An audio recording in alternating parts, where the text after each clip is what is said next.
नमस्कार नमस्कार। अपने 10वीं क्लास के सामाजिक विज्ञान में जो है प्रथम अध्याय चल रहा था और गुप्त साम्राज्य चल रहा था। उसमें मैंने आपको चंद्रगुप्त प्रथम और समुद्रगुप्त के बारे में बताया था। आज जो है उसके बाद शासक है जिसका नाम क्या है, चंद्रगुप्त सेकंड। क्या नाम है? चंद्रगुप्त सेकंड या चंद्रगुप्त द्वितीय।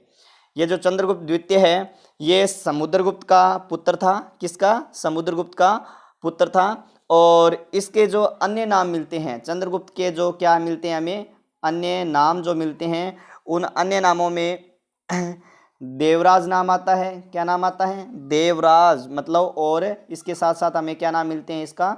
देवगुप्त भी नाम मिलते हैं। ठीक है, इसने भी अपने जो है पिता की नीतियों का अनुसरण किया था। मतलब एक तरह से जो है विवाह संबंधों के द्वारा या विजयों के द्वारा जो है अपने साम्राज्य को क्या किया, बढ़ाया था। और इस चंद्रगुप्त द्वितीय ने अपनी पुत्री, क्या नाम था? चंद्रगुप्त द्वितीय ने अपनी पुत्री, नाम है प्रभावती गुप्त। क्या नाम है? प्रभावती गुप्त। इस प्रभावती गुप्त का जो विवाह है वो विवाह है, ठीक है, वो वाकाटक वंश के राजा, किसके? वाकाटक जो है वंश के राजा, उसका नाम है रुद्रसेन से किया था। किसके साथ किया था? रुद्रसेन से किया था। ठीक है, वाकाटक वंश के राजा रुद्रसेन से किया था। और अब जब रुद्रसेन की मृत्यु हो गई थी तो उसकी मृत्यु के बाद प्रभावती जो गुप्त है वो अपने पुत्र को गद्दी पर बैठा दिया था। अपने पुत्र को गद्दी पर बैठाया इसने, और गद्दी पर बिठाकर राज्य का वास्तविक शासक जो है बन गई थी। राज्य की, अपने पुत्र को गद्दी पर बैठाकर राज्य की वास्तविक शासक बन गई थी। एक तरह से कह सकते हो कि भारत की प्रथम महिला शासिका कौन थी? प्रभावती गुप्त थी। ठीक है, चंद्रगुप्त द्वितीय की पुत्री प्रभावती गुप्त। प्रभावती गुप्त का विवाह वाकाटक वंश के राजा किससे? रुद्रसेन से। ठीक है, रुद्रसेन की जब मृत्यु हुई तब प्रभावती गुप्त जो है अपने पुत्र को गद्दी पर बैठाकर उसकी संरक्षिका के रूप में कार्य करती रही, या फिर एक तरह से आप कह सकते हो कि ये खुद जो है क्या बन गई थी? वास्तविक शासिका बन गई थी। ठीक है, वास्तविक शासक बन गई थी एक तरह से। ठीक है, और अब चंद्रगुप्त जो है द्वितीय है, इसकी अगर विजयों के बारे में देखें तो इसने, एक तो है चंद्रगुप्त द्वितीय ने अगर विजयों के बारे में देखें तो एक तो इसने पश्चिमी मालवा प्लस दूसरा क्षेत्र कौन सा है? गुजरात, इस पर भी क्या कर लिया था? अधिकार कर लिया था। ठीक है, और इन पर क्या किया था? इसने अधिकार किया था। और इसने अपनी जो राजधानी है, इसने चंद्रगुप्त द्वितीय ने अपनी जो राजधानी है वो उज्जैन को बनाई थी। किसको बनाई थी? अपनी राजधानी इसने किसको बनाई थी? उज्जैन को, मतलब द्वितीय राजधानी बनाई थी। ठीक है, इसने चंद्रगुप्त द्वितीय ने क्या है कि शकों को क्या किया था? शकों को पराजित किया था। ठीक है, चंद्रगुप्त द्वितीय ने किसको पराजित किया? शकों को पराजित किया, और एक उपाधि धारण की थी जिसका नाम क्या था? विक्रमादित्य। ठीक है, विक्रमादित्य की उपाधि धारण की थी, और इसीलिए इस चंद्रगुप्त द्वितीय का नाम क्या पड़ जाता है? चंद्रगुप्त द्वितीय विक्रमादित्य नाम पड़ जाता है। ठीक है, चंद्रगुप्त द्वितीय विक्रमादित्य नाम पड़ जाता है इसका। ठीक है, इसके बाद में जो है शासक आया जिसका नाम है कुमारगुप्त महेंद्रादित्य। क्या नाम आया? कुमारगुप्त महेंद्रादित्य। महेंद्रादित्य इसकी क्या है? उपाधि है। शासक का नाम क्या है? कुमारगुप्त। अगर कालक्रम इनका देखना है तो कोई दिक्कत नहीं है। अगर चंद्रगुप्त द्वितीय का देखें तो 380 से लेकर 412 तक है, और कुमारगुप्त महेंद्रादित्य का देखें तो 414 से लेकर 414 से 400 जो है क्या है 55 तक है। ठीक है, अब चंद्रगुप्त द्वितीय के बाद उसका जो छोटा पुत्र है कुमारगुप्त, ये क्या बना? शासक बना। ठीक है, कुमारगुप्त ने क्या है कि इसी कुमारगुप्त को नालंदा विश्वविद्यालय का, बिहार के अंदर है ये, नालंदा विश्वविद्यालय का क्या माना जाता है? संस्थापक। भाई एक ही प्रश्न बन सकता है यहाँ पर इंपॉर्टेंट, नालंदा विश्वविद्यालय का संस्थापक माना जाता है। ठीक है, इसको नालंदा विश्वविद्यालय का क्या है? संस्थापक माना जाता है। और इसके राज्य के अंतिम दिनों में क्या है कि पुष्यमित्र ने क्या कर दिया था? विद्रोह कर दिया था। ये इतनी सी बात है इसके लिए। इसके बाद में आता है स्कंदगुप्त। कौन सा शासक आता है? स्कंदगुप्त। ठीक है, स्कंदगुप्त की बात करें तो ये स्कंदगुप्त जो है राज्य का क्या है? उत्तराधिकारी है। ठीक है, कुमारगुप्त के बाद में गद्दी पर बैठा है। ठीक है, एक जो है झील है, जिस झील का नाम है सुदर्शन झील, जूनागढ़ अभिलेख है। ठीक है, कौन सा? जूनागढ़। इस जूनागढ़ अभिलेख से हमें जानकारी मिलती है कि जूनागढ़ अभिलेख से हमें ज्ञात होता है कि स्कंदगुप्त ने मौर्यों द्वारा निर्मित, क्या? कि स्कंदगुप्त ने मौर्यों द्वारा निर्मित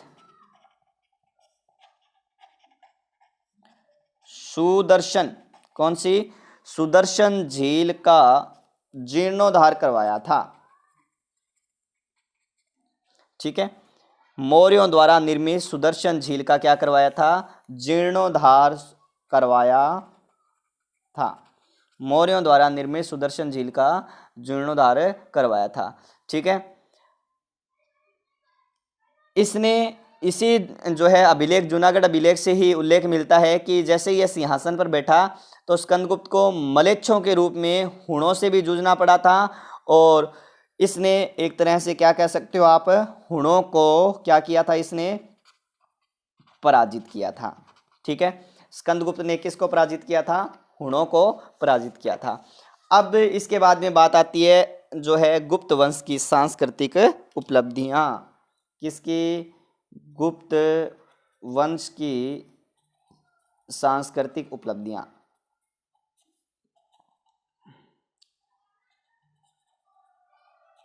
ठीक है, गुप्त वंश की सांस्कृतिक उपलब्धियां, बहुत महत्वपूर्ण योगदान है। यहाँ के जो गुप्त शासक हैं वो वैदिक धर्म को मानते थे। कौन से धर्म को मानते थे? शासक जो है वैदिक धर्म को मानते थे। कौन? यहाँ के जो शासक है, प्रमुख गुप्त शासक किसको मानते थे? वैदिक धर्म को मानते थे। ठीक है, समुद्रगुप्त किसने? एक तो समुद्रगुप्त के बारे में मैंने आपको बता दिया, प्लस कुमारगुप्त प्रथम ने, किसने? कुमारगुप्त प्रथम, दोनों ने जो है वो अश्वमेध यज्ञ का आयोजन करवाया था। कौन सा? अश्वमेध यज्ञ। ठीक है, अश्वमेध यज्ञ का आयोजन करवाया था किसने? समुद्रगुप्त और कुमारगुप्त ने। किसका? अश्वमेध यज्ञ का आयोजन करवाया था। ठीक है, इन्होंने बौद्ध और जैन जो धर्म है उनको भी आश्रय या प्रश्रय प्रदान किया था। ठीक है, चंद्रगुप्त द्वितीय के समय, किसके समय? चंद्रगुप्त द्वितीय, जिसको मैंने विक्रमादित्य बताया था। ठीक है, इसके समय एक चीनी यात्री आया था। कौन आया था? चीनी यात्री। इस चीनी यात्री ने एक पुस्तक लिखी थी, चीनी यात्री। पहले चीनी यात्री का नाम देख लेते हैं भी, चीनी यात्री का नाम क्या है? तो चीनी यात्री आया था जिसका नाम क्या है? फायान। क्या है? फायान। और इस एक फायान जो है, इसने एक पुस्तक लिखी थी या फिर एक ग्रंथ लिखा था। किसने? फायान ने। उस ग्रंथ के अंदर भारत के विवरणों के बारे में, या भारत के जो है चंद्रगुप्त द्वितीय का जो साम्राज्य था वो कैसा था, उसके बारे में इसने क्या किया है? वर्णन किया है। ठीक है, फायान जो है वो लिखता है कि भारत के अंदर अपराध कम होते थे। क्या होते थे? अपराध कम होते थे। ठीक है, पहली बात तो क्या लिखता है? भारत में अपराध कम होते थे। भारत में जो है करों का भार कम था। भाई मतलब कर जो है बहुत कम लिए जाते थे। कर जो है बहुत कम लिए जाते थे। ठीक है, और इनकी जो राजकाज की भाषा है, वो राजकाज की भाषा कौन सी थी? संस्कृत थी। ठीक है, राजकाज की भाषा, जैसे अपनी राजभाषा कौन सी है? हिंदी है ना। तो यहाँ पर भी जो राजकाज की भाषा है वो कौन सी थी? संस्कृत थी। ठीक है, इस समय जो है कुछ ग्रंथ भी लिखे गए थे, और वो ग्रंथ भी जो है अपना बहुत महत्वपूर्ण योगदान रखते हैं। ये प्रश्न आपके आ सकते हैं। ठीक है, कुछ नाटक, कुछ ग्रंथ लिखे गए थे। जैसे एक नाम आता है बहुत ही प्रसिद्ध है, अभिज्ञान शाकुंतलम। कौन सा है? अभिज्ञान शाकुंतलम है। ठीक है, और ये जो नाटक है, और एक महाकाव्य जिसका नाम है रघुवंशम। रघुवंशम महाकाव्य। अभिज्ञान शाकुंतलम क्या है? नाटक है। ये दोनों के दोनों किसके द्वारा लिखे गए थे?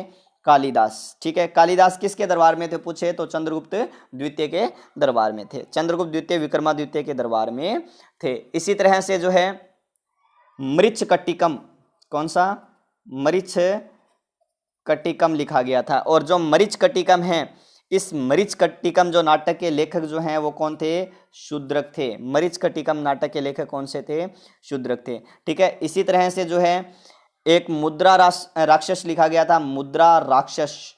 और मुद्रा राक्षस के जो लेखक हैं वो कौन थे, विशाख दत्त थे।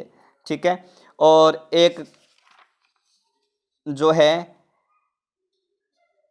ये जो प्रमुखतः इसके क्या है, इस काल के प्रमुखतः नाटक है या फिर महाकाव्य जो है किस किस के द्वारा लिखे गए हैं। ठीक है, इनका ध्यान रखना, आपके छोटा प्रश्न बन सकता है, भी पूछा जा सकता है रघुवंश महाकाव्य जो है वो किसका है या किसके द्वारा रचित है। ठीक है, और रामायण, महाभारत और मनु संहिता मतलब मनुस्मृति जो है वर्तमान रूप में गुप्त काल में ही सामने आई थी। कौन कौन सी है, रामायण है, महाभारत है और मनु संहिता या मनुस्मृति जो है वर्तमान में बात करें तो ये जो है वर्तमान रूप में किसमें, वर्तमान रूप में किस काल में सामने आई थी, हमारे वर्तमान रूप में गुप्त काल में सामने आई थी। ठीक है, इस चीज़ का भी ध्यान रखना। और गुप्त काल के अंदर जो हैं प्रमुख जो विद्वान, ठीक है, गणितज्ञ भी कह सकते हो, जिनमें नाम आता है आर्यभट्ट। क्या नाम आता है, आर्यभट्ट, वराह मिहिर, कौन, वराह मिहिर, ब्रह्मगुप्त, कौन, ब्रह्मगुप्त। इन्होंने जो है गणित किसमें, गणित प्लस ज्योतिर्विज्ञान, किस में, गणित और ज्योतिर्विज्ञान के अंदर जो है या ज्योतिर्विज्ञान के विकास में बहुत बड़ा योगदान दिया था।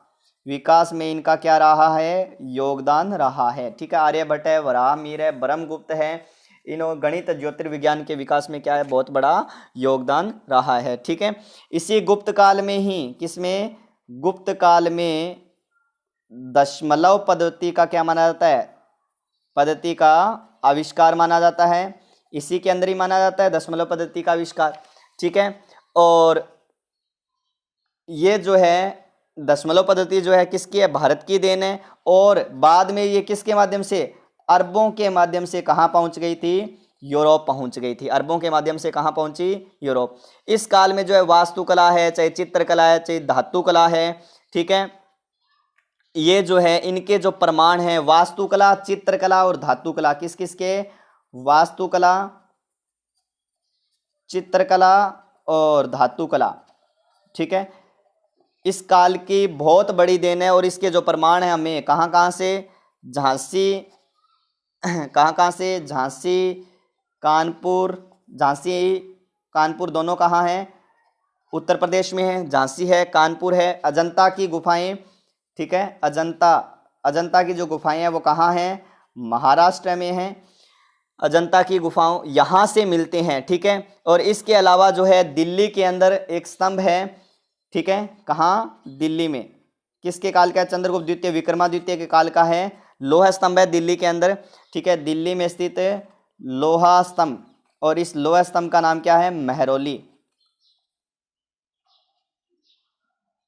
कौन सा है, महरौली लोहा स्तंभ है। ठीक है, महरौली जो लोहा स्तंभ है, ठीक है, यहाँ से। और नालंदा में, कहाँ, नालंदा, अभी बताया था कहाँ है, नालंदा बिहार में है। यहाँ से 80 फुट ऊंची बुद्ध की मूर्ति मिली है। किसकी, बुद्ध की जो है किसकी मूर्ति मिली है, तांबे की मूर्ति मिली है, बुद्ध की तांबे की मूर्ति मिली है। ठीक है, वो भी किस काल की मानी जाती है, गुप्त काल की। ठीक है, इसी तरह से जो है सुल्तानगंज से, मैं यहाँ लिख देता हूँ, कौन से, कहाँ से, सुल्तानगंज। ठीक है, सुल्तानगंज से भी जो है 7.5 फुट ऊंची बुद्ध की क्या मिली है, तांबे की प्रतिमा। 7.5 फुट ऊंची बुद्ध की तांबे की क्या मिली है, प्रतिमा मिली है। तो ये जो है ये सारे के सारे किस काल के उदाहरण है, गुप्त काल के उदाहरण। भाई इनको तो इसमें कोई समझाने वाली बात तो है नहीं, इनको तो आपको ऐसे कैसे रटना ही पड़ेगा, ठीक है, ऐसे कैसे ही रटना पड़ेगा। भी एक विशेषता जो शासक किस धर्म को मानते थे, ठीक है, किस किस शासक ने अश्वमेध यज्ञ करवाया था, चीनी यात्री जो है फायन वो किसके शासनकाल में आया था, और ये क्या क्या बताता है, इनकी राजभाषा जो है या राजकाज की भाषा जो है वो क्या थी, इन नाटकों की रचना किसने की थी, इस तरह से इसमें जो है प्रमुख गणितज्ञ वगैरह कौन कौन हुए, इनको आपको रटना ही पड़ेगा। तो आज के लिए इतना ही, बाकी हम करेंगे कल गुप्तकालीन समाज को लेकर, अगले जो हमारे वीडियो में हम गुप्तकालीन समाज को लेकर आएंगे। तो तब तक के लिए धन्यवाद।